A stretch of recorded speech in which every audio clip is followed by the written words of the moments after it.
आज जनाब काजी फायज़ ईसा साहब चीफ जस्टिस ऑफ पाकिस्तान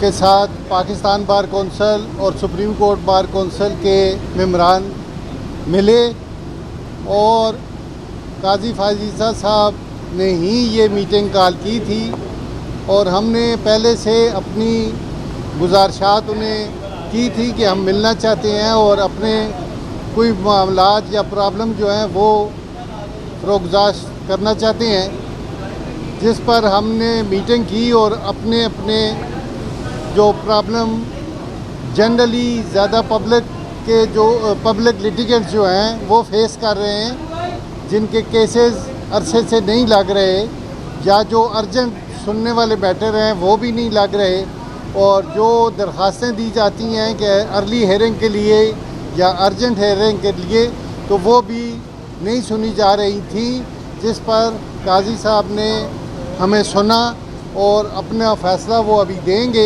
जो भी देंगे। लेकिन हमने अपनी गुजारिशात कर दी हैं कि आवाम के केसेस जो हैं वो इतनी तादाद में तकरीबन 56,000 केसेस हैं वो आवाम फेस कर रही है और मुश्किलात को फेस कर रही है, जिस वजह से उन्होंने ये मीटिंग बुलाई और हमें काफ़ी सुना, हमारी गुजारिशात उन्होंने कंसिडर की, जिस पर वो फ़ैसला बाद में देंगे। तो इसलिए हम सारे हाज़िर हुए थे और उनके साथ ये मीटिंग की थी। बाकी हज़रत रज़ा पाशा साहब जो हैं वो डिटेल बताएंगे। बिस्मिल्लाहिर्रहमानिर्रहीम।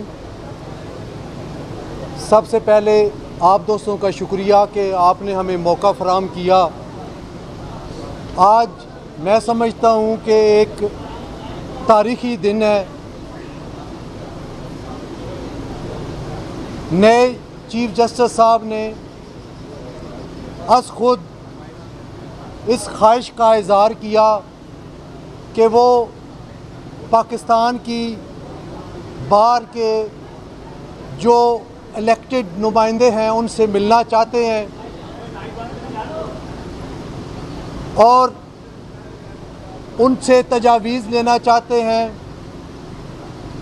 3 बजे हमारी मीटिंग का टाइम मुकर्रर था।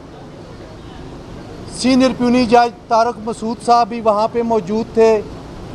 पाकिस्तान बार कौंसिल के तमाम मेंबरान और सुप्रीम कोर्ट बार एसोसिएशन के एग्जीक्यूटिव कमेटी सारे मौजूद थे और हमने तहरीरी तौर पे तजावीज़ पेश की। पाकिस्तान बार कौंसिल ने भी और सुप्रीम कोर्ट बार एसोसिएशन ने भी। ये वो तजावीज़ थी जो हम अरसा दराज से मुख्तलिफ़ औक़ात में मुतालबे करते रहे, करारदादें पेश करते रहे, कभी हमारी सुनी गई और कभी हमारी ना सुनी गई।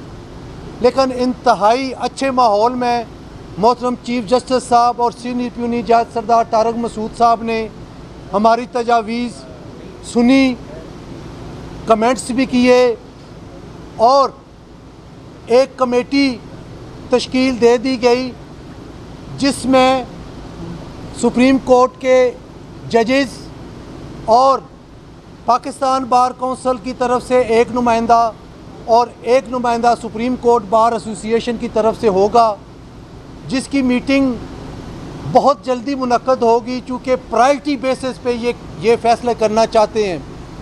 ये एक लैंडमार्क सूरत हाल होगी, चूँकि उन्होंने हमसे तहरीरी तजावीज़ मांगी और रीज़न उसकी ये बयान की कि जाते हुए वो सामने रखेंगे हमारी तजावीज़ और फिर हमें बताएंगे कि हमारी तजावीज़ पे कहाँ तक अमल हुआ और हम उन्हें बताएंगे कि कहाँ तक अमल हुआ और कहाँ तक नहीं हुआ।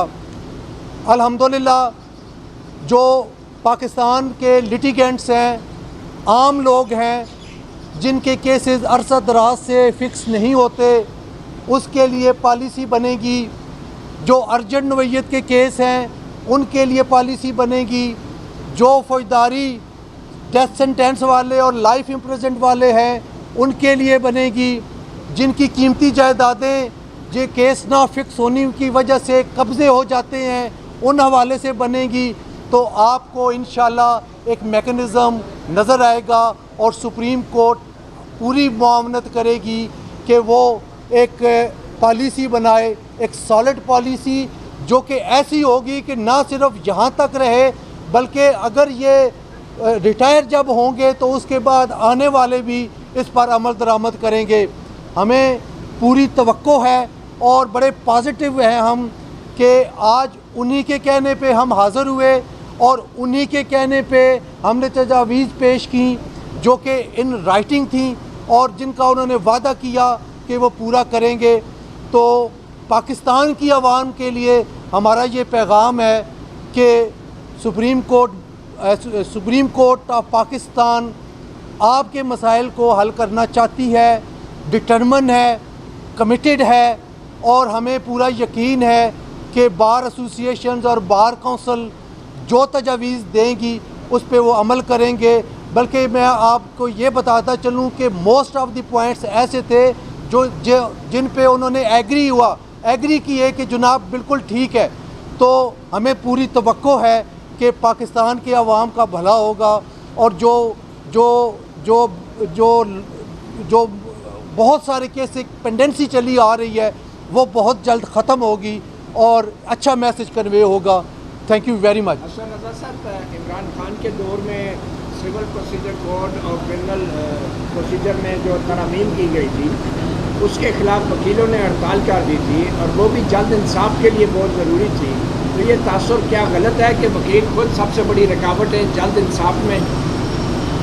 बिल्कुल ये तासुर गलत है। वकील इंसाफ की राह में कभी भी रुकावट नहीं हुए और वकीलों ने हमेशा इंसाफ के असूल के लिए मेहनत की, कुर्बानियाँ दी और वक्त ने साबित किया कि वकील कभी भी, बार एसोसिएशन और बार काउंसिल्स कभी भी गलत फैसले नहीं करते, गलत मुतालबे नहीं करते, गलत करारदादे नहीं करते। एंड ऑफ द डे ये साबित होता है कि जो साल पहले, 10 साल पहले या 20 साल पहले जो मुतालबा किया था वो दुरुस्त साबित हुआ। हड़ताल की वजह क्या थी? जो मुतलाबाज सुप्रीम कोर्ट बार, पाकिस्तान बार में जो इख्तिलाफात नज़र आते हैं तासुर है और जजेस में जो इख्तिलाफात का तासुर है उस हवाले से भी कोई डिस्कस?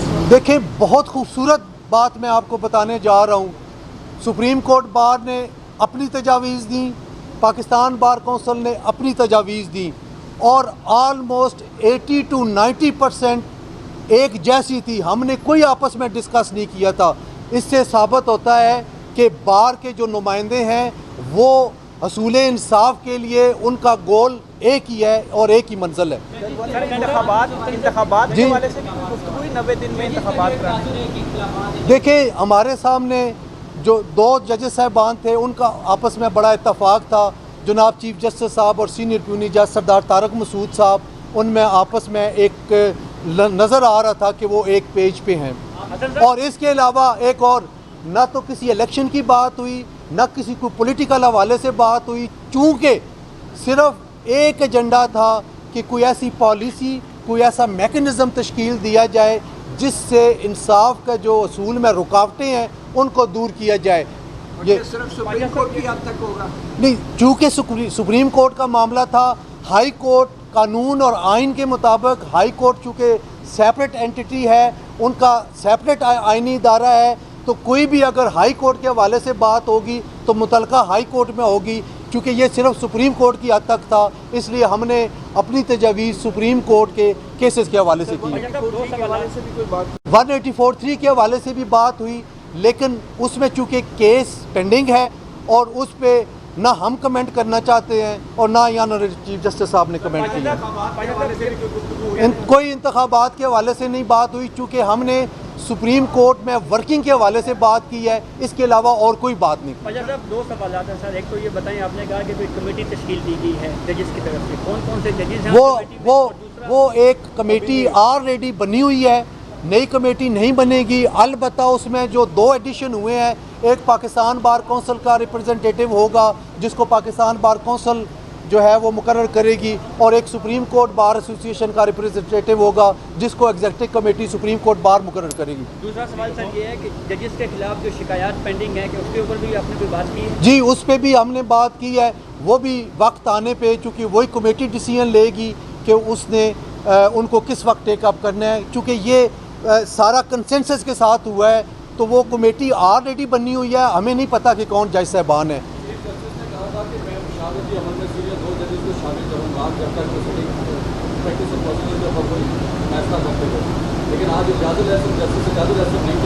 नहीं, चूँकि प्रैक्टिस एंड प्रोसीजर एक्ट का कोई मामला नहीं था और इस हवाले से ना ही बेंचेस की तश्कील का मामला था, और इसलिए वैसे रूल्स के मुताबिक चीफ जस्टिस साहब के साथ सीनियर प्यूनी जज होते हैं। बाकी सिर्फ जो अमेंडमेंट आई थी वो आई थी कि 2 सीनियर जजेस होंगे और वो करेंगे बेंचेस की तश्कील।